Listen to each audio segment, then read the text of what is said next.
Welcome to Sundance Golf Course, Buckeye, Arizona. You're looking at the senior tees, the silver tees for hole number 6, the signature hole. Now let me scan here, and the golf course is burning a cross in my yard. As far as my vulnerability to shots being placed in my yard today, every time you move that tee back or that tee box back and you move it towards me, you're increasing the probabilities that I'm going to get hit by a golf ball. I had a phone conversation with Andy where he hung up on me, where he admitted that, yeah, I was there when a guy hit your house and I didn't see anything wrong with it. It was unintentional and it was an accident. What I'm trying to get across to everybody in the HOA, the town, the police, the state, the attorney general, all you judges, the governor, this is encroachment. I can't sit out here with guests or have children out here whenever anybody walks up to that tee box. Whenever a young group of beginner golfers, you don't understand how golf is played, how it's developed in this country. Instead of having people start out at the executive tees and they have to prove they can show a par round from the executive tees before they're allowed to move back. It isn't like that. Nobody's playing for par anymore. Par is useless. I know because I played golf for 55 years, and in that 55 years of playing golf, I never shot par once or even came close to it. Just like every golfer that comes in here, a young guy comes in, he's 225 pounds, he's 6'3", he's a star athlete on the high school, the star linebacker, gymnast, baseball player, he's mastered everything he can. And when he walks out of the clubhouse, the first day he ever walks onto the golf course, he walks back to the men's tees, the championship tees. This is where I want to play from. What do you know about golf? Nothing. Have you ever hit a golf ball before? No. You're strong as an ox. How much can you impress? I can impress my own weight plus a few pounds. Good. And you've never hit a golf ball, never touched the club, first day on the course, right? He should be at the executive. You should teach him how to put the ball in the hole.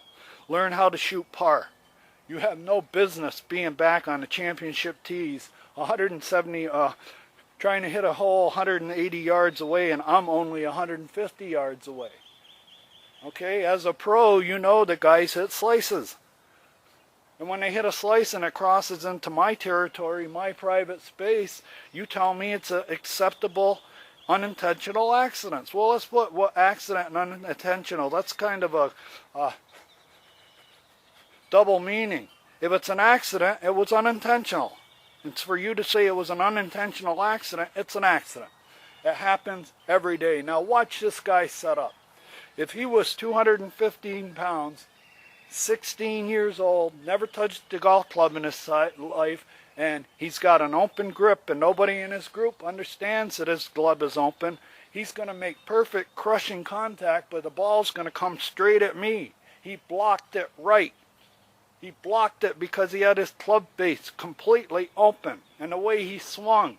So once it leaves your golf course and it enters my territory, whether it hits a child, it breaks a window, it busts up a party, I have to take somebody to hospital, you aren't going to take any credit for it. We're not responsible. You bought a house on a golf course.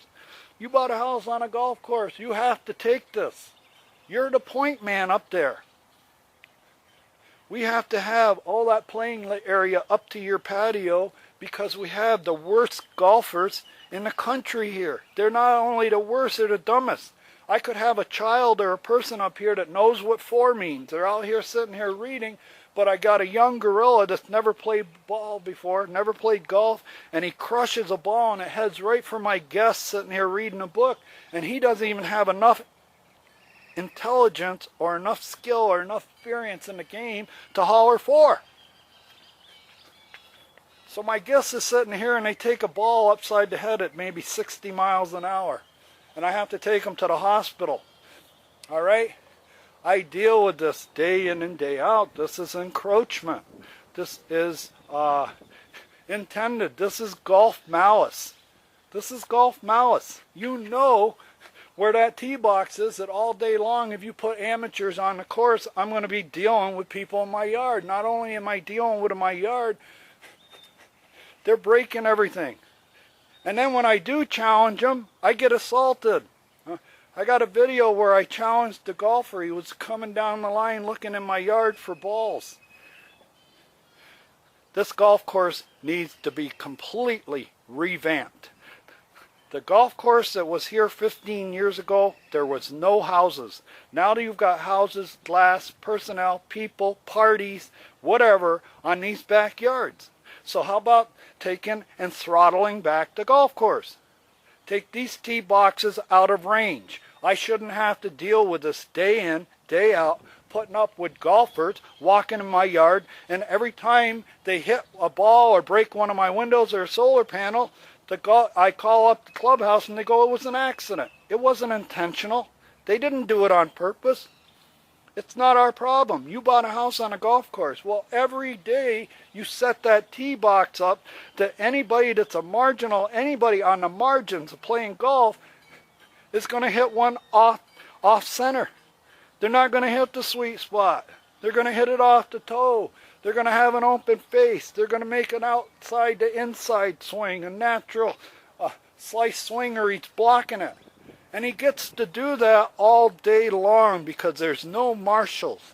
There's no marshals. This kid can break a window on every hole, and the golf management is going to say, on every hole that he broke a window, it was an accident. He didn't intend to break a window.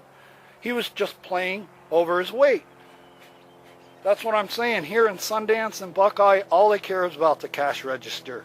If you can make it past the cash register, you're legal to go out and do whatever you want. You can go and bust as many windows as you want, and we're not going to say a word to you. We're not going to penalize you. We're not going to get you in trouble with the police. The police all understand, and the mayor understands, every government official in Buckeye understands that golf course is a revenue generator. It brings money into Buckeye. And we're not going to do anything. And that guy that lives up there that's crying about being threatened with golf balls, he can't have a party, he can't have kids, he can't have visitors because he's constantly threatened every time somebody tees a ball up that's in range. He's in range and down range of every tee box on every tee on that hole. Every tee, all the way from the 177 all the way up to the ladies' tee. I'm hot. I'm hot on because I'm in range. All it takes is one goofball that punching over his weight, his ego, his human factors won't allow him to play the ladies' tees or the senior tees. He's a gorilla, star linebacker, like I said. He's not going to play the silver tees, the old men's tees. I'm going back to the men's tees. Never touched a golf club in his life, and he's playing the men's tees. This is what goes on. And, like I said, there's no marshal. There's no marshal. You won't see a marshal. The inmates run the asylum here. Every hole, the tee boxes within range of houses, and they let anybody decide what tee boxes they want to play. He's got the shittiest game. He goes to the driving range, he only hits 3 balls straight all day, and he goes back and he tries to play the championship tee boxes with his buddies. He's got too much ego. The human factor kicks in. I got too much ego. Now, I'm going to leave this camera here just like this to record. I'm going to set another one up. But this spiel right now I want to show you where they put the pin. Where they put the pin. Alright. That pin is all the way to the right. It's all the way to the right. So they're aiming basically at my house. They got to aim more at my house to the right pin. That pin, if it was way over there on the other side of the green, they'd have a different aim point. So when I say you set up the perfect storm, that's what you did. You set up the perfect storm for me. To get hit. To be hit all day by golf balls. Don't tell me you don't know that I'm not going to get hit by golf balls all day. Don't tell me you don't know that, all right? If you tell me that it was an accident, it ain't an accident. Not if it's happening daily.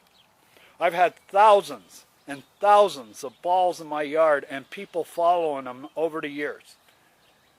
Over the years, I've had thousands and thousands, okay, of golf balls in my yard followed by people. Because management here says, you bought a house on a golf course. We can do this to you. We own right up to your property line. That means that we can aim our worst golfers at you all day.